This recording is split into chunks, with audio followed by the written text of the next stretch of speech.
Good afternoon, everybody. It's Dr. Brown here. Hoping everybody's having a wonderful summer. Sorry, we had some technical difficulties yesterday with our virtual town hall. That happens, but we were able to work out some of the bugs.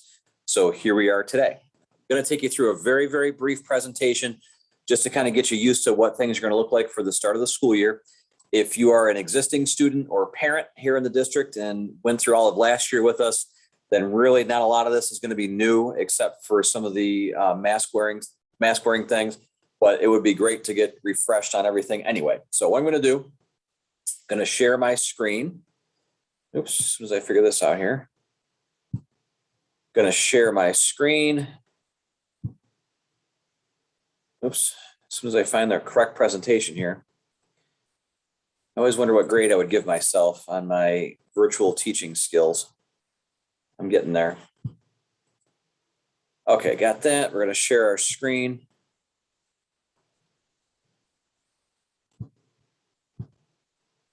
And there we go. Okay, so just want to take you through our town hall a little bit here. Again, I just want to go over three things. I want to talk about some of the CDC guidance that's out there. I want to talk about some specific changes to our Marcus Whitman plan. And then I'll give you some frequently asked questions that we've already received and what some of the answers are. Okay. So first things first, whether we're for mask wearing, not for mask wearing, in a school setting right now, it doesn't really matter. We're going to be in a universal masking setting indoors and on the bus. For us, that begins on August 30th. We know that Governor Hochul is going to be announcing that probably on August 25th. That there's a universal masking mandate for indoors and on buses. Okay. One of the things that's important is what's different about physical distancing. That is a change. So where I've got listed there, frequent mask breaks, physical distancing is something that you should also be aware of. If we're between 0 and 3 feet in a classroom, in an office or something like that, and there's other people that are near us and around us, we'll be wearing a mask. However, if we're 3 feet and beyond, then students can take their masks off, staff can take their masks off, and that kind of thing. Really, the physical distancing piece is going to help determine who gets quarantined and who doesn't get quarantined, along with vaccination status and stuff like that. But just to be clear, where last year, the last 10 weeks of school, we were kind of wearing masks everywhere, and we were having some mask breaks. For this year, what we'll be doing is we'll be wearing masks on the bus. There'll be no physical distancing on the bus. We'll have normal bus rides and all that kind of thing. Once we get to school, if we know we can't maintain at least 3 feet of distance, we're going to want to wear a mask. But then once we get to 3 feet of distance or beyond, we can take our masks off. And that's going to be for not only classrooms, but for our extracurricular activities, chorus, band, all of that. There's no mask requirement at all for anything outdoors. And what I'll do for everybody is I'll actually put this into writing in an email to make sure that you have it as well. Okay. And like I said, the physical distancing piece is really going to be used to more determine quarantine through contact tracing than it is for spread of the virus. Big thing here on quarantine, we really don't know who is vaccinated and who isn't. The state didn't allow us and didn't require us to collect vaccination information. So we really don't know which staff or students are actually vaccinated. We know that students that are under 12 years old aren't vaccinated because they can't get the vaccine yet. But above that, we really don't know. But here's what's going to happen. Let's say somebody does end up getting COVID in a classroom and we do the contact tracing. They're going to use what's called proximity quarantining. So they're going to look to see who is sitting around that individual. They, meaning the Department of Health, once we give them a list of names. What the Department of Health is going to do is they will then tell us who needs to be quarantined and who doesn't. They have a list of who's vaccinated and who's not vaccinated. So if it's me, if I'm in a meeting, I happen to be vaccinated, I'll tell you that. And I'm in a meeting and somebody at my meeting gets COVID, I'm not going to be quarantined as long as I don't show any symptoms. So I can come back. I actually won't even leave. I'll just remain here at work. If I was not vaccinated, the county is going to get a hold of me and they're going to say, hey, look, you're on our unvaccinated list. You were near this person who who contracted COVID. So now you're going to be quarantined for however many days they tell me, and that'll be somewhere between 10 and 14 days. But we will still not ask for vaccination status. That was a big question that I got at one of our board meetings. The Department of Health will kind of tell us who to quarantine. Our plan is just a little bit different, but I would really like to have as normal a school year as possible this year, which includes things like field trips, extracurricular activities, athletics. There's a couple of things to know about each one of those topics. For field trips, I had mentioned to you before that we're short-staffed in some of our key areas like bus drivers, monitors, substitutes, aides, which is why we're holding a job fair next week. So we want to see field trips operate. It just might mean that field trips won't be able to go as late into the day as we're accustomed to, because those bus drivers need to bring the students back so that they can transport kids home at the end of the day. And when we can make field trips more available for longer periods of the day, we absolutely will. But we hope not to be cut short by COVID. We're going to be cut short by staffing. Extracurricular activities, same thing. I want to see, we're watching our field band get ready for hopefully performances this fall. We're full speed ahead. Football's been out there. We're full speed ahead. Further guidance is going to be coming from Section 5 about athletics. There's been some talk about doing COVID testing for student athletes, and then maybe at some point doing COVID testing for people who are not vaccinated. But I think the state has to figure out how they're going to determine and let us know who's vaccinated and who's not if they ever want to do any kind of testing. So that's a to be determined thing down the road. But as a superintendent, I'm looking at getting the school year started as normal as possible, with the exception of students and employees wearing masks in a lot of cases indoors. You can expect frequent communication from me. I very, very much appreciate, for the middle of the summer, how many of you participated in our thought exchange that we had. We had, I want to say it's close to 600 participants, which is gigantic for us. The number one comment by far is that they just want us to continue communicating. They meaning you want us to continue communicating with you as we have, and we absolutely will. We're also going to make any adjustments based on the guidance that we receive. You have to remember, we're the only school district in the area that had all of our students here at the end of last school year for 10 weeks. So we've been there, done that when it comes to any type of educational mode. And we're looking forward to being able to handle any challenge that comes forward this school year. Virtual education, I've gotten some questions about that. We are not offering a virtual option without a medical note. So in the length of that absence via a medical note will determine the placement. So if somebody has a medical note that says that maybe due to an underlying health condition, they can't attend school for the school year, we will probably have that student utilize a BOCES virtual school that's been approved by New York State. There's two virtual sites. One of them is at the Genesee Valley BOCES, and one of them is at the Capital Region BOCES. And that will probably be the route that we'll take for students who need a full year medical exemption from being in school due to COVID. We do have tutors available. We're only looking to use tutors, though, if we have maybe somebody who's been long-term suspended for a behavioral issue or something like that, might be where we bring a tutor into play, or someone who is a child who might be high needs special education, who might be working with their classroom teacher but needs some extra work as well. We might utilize a tutor there. We're not going to have it like last year. Last year, because we were required to offer virtual at all times, if we found that, some students, depending upon the day, they might come in, they might not. And on the days that they didn't come in, they Zoomed. On the days that they did, they didn't. We're not going to have that this year. We're going to be expecting in-person student attendance. So somebody breaks their leg. So a student breaks their leg and they're out for 5 or 6 days. That will probably be a time where we'd use Zoom or something else that'll be prescribed inside the buildings, and the principal will direct that. It'll be a case by case based on student need and all that. The same thing applies if a student ends up getting quarantined for 10 days. We'll work with the building that the student is attending and figure out which Zoom option or virtual option is the best. But that will also be handled internally and locally with their teacher. And again, it's case by case. As the situation changes, we'll figure it out. We don't know how many teachers will end up being quarantined. We don't know how many students will end up being quarantined.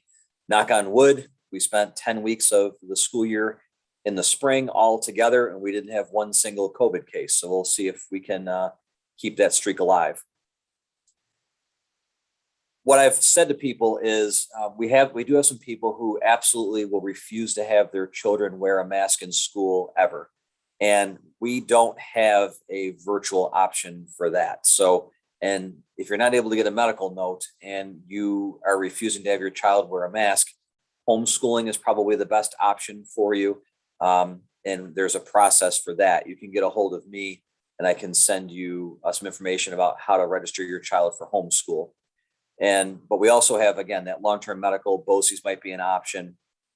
If a child has special needs and they are utilizing some special education services, those related services, occupational therapy, speech therapy, will probably be provided by BOCES, again, virtually, as long as they're able to due to their own staffing. If they tell us that they can't, then we have to figure out something else. So again, case by case, we have the short-term, mid-length, and long-term medical notes. You can shoot an email to me specifically if you want me to talk with you about your specific child's case. But we are not going to have a regular virtual option for people who just don't want to attend school this year. Free and reduced lunch is important. I included it in this presentation because the federal government is offering free breakfast and lunch to every child in the United States. At the same time, though, that can go away. So if that goes away, we want to make sure that the grant that we receive for free breakfast and lunch is still as large as it has been in the past. So what we're asking is, when you get paperwork home, we would ask you to please, please, please fill out the free and reduced lunch application. It helps us, and even if your child doesn't receive it, it can actually help somebody else to receive it based on the percentage of students who would qualify for free breakfast and lunch. Again, we only need the information in case the free breakfast and lunch that the government's offering right now goes away. But you and I don't know what's happening at the government level, and so I want to be prepared. I don't want to see any child go hungry. I appreciate that. So frequently asked questions that we receive, and the list will grow over the course of the next few weeks, I'm sure. However, like I said, the start of the school year is going to be pretty normal. And if you had a child in attendance in the spring, it's going to feel pretty much the same. If anything, there'll be more freedoms than we had in the spring, with the exception of we just have to wear a mask when we're between 0 and 3 feet from somebody. First question, first frequently asked question, will my child be cohorted? And so for maybe UPK parents who aren't familiar with that terminology, cohorted means we select X number of students and they stay together every day, no matter what they do. That's called a cohort. And the answer to that question is no. When COVID first hit the streets, we were told by the Centers for Disease Control and the Department of Health that to stop the spread or to limit the spread would be a good idea to cohort our students or have them all in the same place, moving at the same times of the day. It turns out through their studies that the transmission rate really wasn't any lower or higher when you were cohorted. So we are not going to cohort. And I also put in there not on purpose, because sometimes just in the general scheduling process, sometimes one child might be scheduled with another, and it's not on purpose. It's just how their schedule worked out. Okay. Next one I get a lot of is, do we have to wear masks outdoors? The answer is no. There's no setting outside, whether it's athletics, extracurriculars. You're coming to visit and you're out in the parking lot. You do not need to wear a mask when you're outside. Will masks be available? Absolutely. We've got plenty of masks. We also have a lot of other personal protective equipment. So we have gowns, we have goggles, we have face shields. We've got, I think the last count, we have over 6,000 masks, and we'll get more if needed. So if you have thrown your mask away, or you've thrown your child's mask away and you're like, I'm not buying another one, we've got masks. Okay.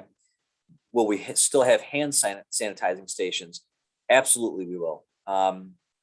We will also be cleaning the buildings more frequently than what the Centers for Disease Control recommends. The Centers for Disease Control is recommending cleaning once per day. We'll be cleaning bathrooms, classrooms, cafeterias much more frequently than one time a day. And for our buses, we'll still be using the disinfecting fog in between each bus run as we did all last year. That is not a requirement, but we feel it's an important thing to continue to do. For bathrooms and all that, we'll still have the sheets on our walls that where our custodians will actually fill out when they've cleaned it, so we can keep track of the frequency and all of that. Again, not a requirement, but we feel it's an important practice, and we'll continue to do it. There are some reopening resources. The Centers for Disease Control has two different links. I'm going to provide this link, which is the transmission rate link to you. Right now, Yates and Ontario County are both in the substantial transmission rate. And I've been told that at this today that they're heading more towards the high rate.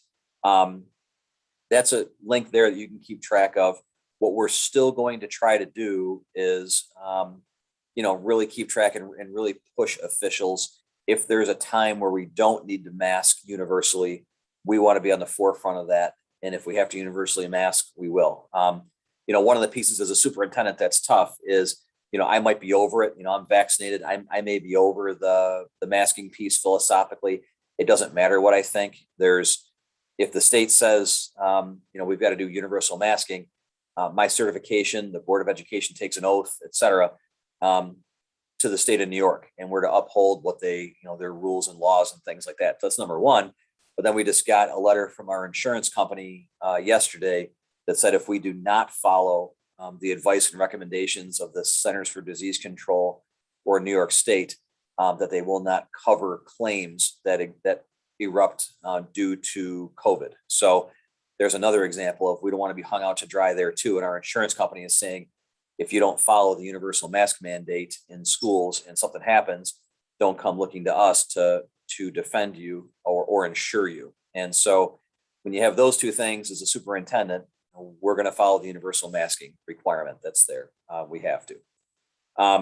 So what I want to conclude with is just, we've been working all summer long to make sure that the fall is as smooth as possible for our students. We really, really, really want them to have a normal experience. I want our seniors to have all the things that most seniors have been accustomed to. Their senior breakfast, their senior ball, all of that. We're looking to not get in the way of that. And I think with the only change here being with universal masking, when you're outside of 3 feet and not moving, or unmoving, I should say, moving around the building, I think that's a small price to pay right now in order to get all of our students back 5 days a week and have a regular school year. Okay.